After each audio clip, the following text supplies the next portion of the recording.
Hello there, and welcome to the channel.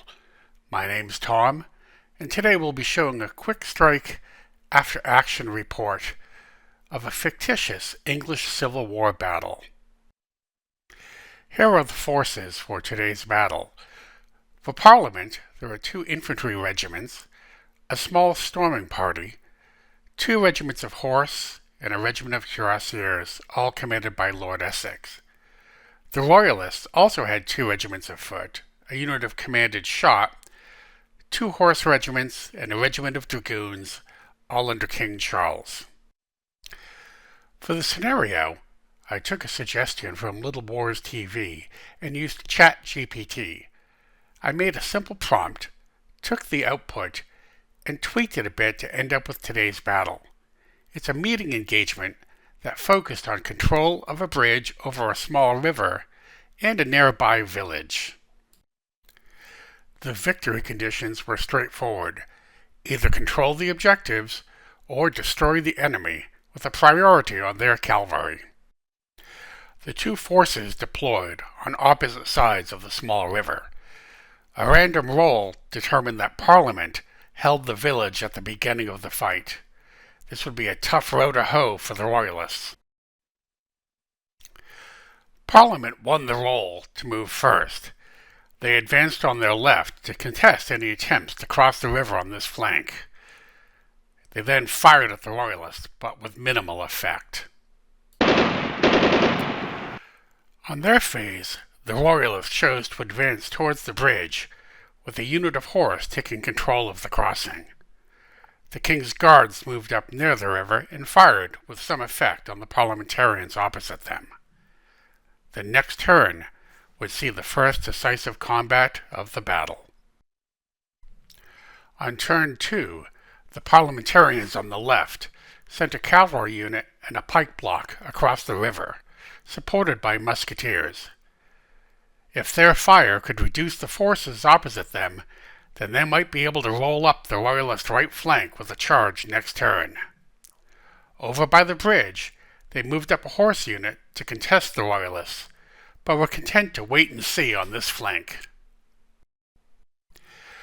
The Royalists weren't content with playing cat and mouse, and under the command of Prince Rupert, launched a hell-for-leather charge across the bridge and into the Parliament cavalry.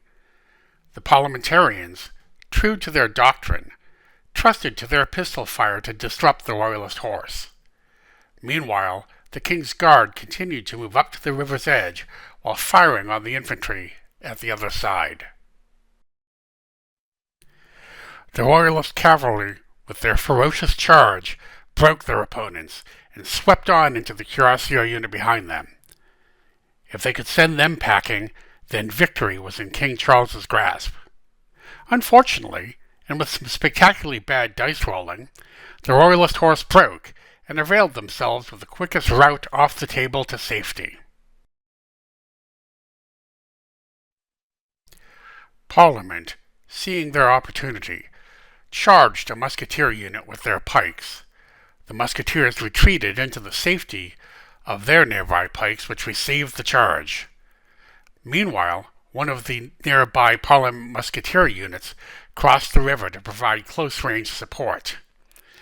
Their horse, forced to recover from disorder by Royalist fire, waited their time. The parliamentarians were able to push the Royalists back up the hill, but themselves halted to redress their ranks. For his turn, King Charles sent his last horse unit up to contest the bridge, while his dragoons and commanded shot moved up opposite the village and started firing into the unit defending it. The white-coat pike charged back down the hill into the brown-coated parliamentarians, made short work of them, and routed them off the table.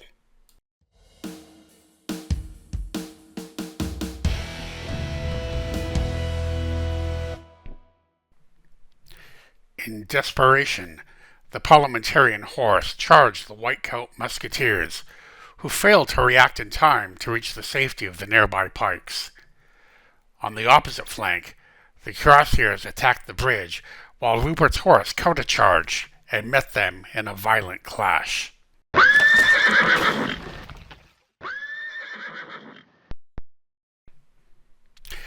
The entire battle would come down to these two combats. If Parliament lost them both, then nothing would stop the Whitecoats from pushing across the river to roll up their line, while the Royalists would control the bridge crossing. If Essex's force won, then King Charles would not have enough of an army left to contest for the village.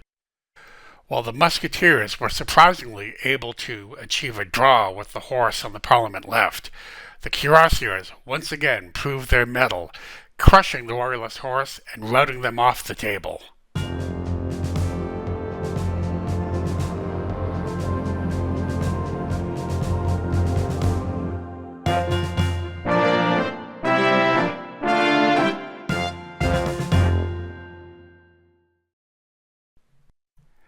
This was a fun little battle.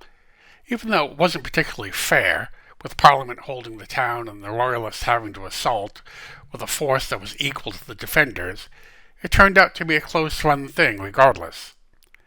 It was played out using Warlord Games' pike and shot rules and the To Kill a King supplement. Hope you enjoy the report.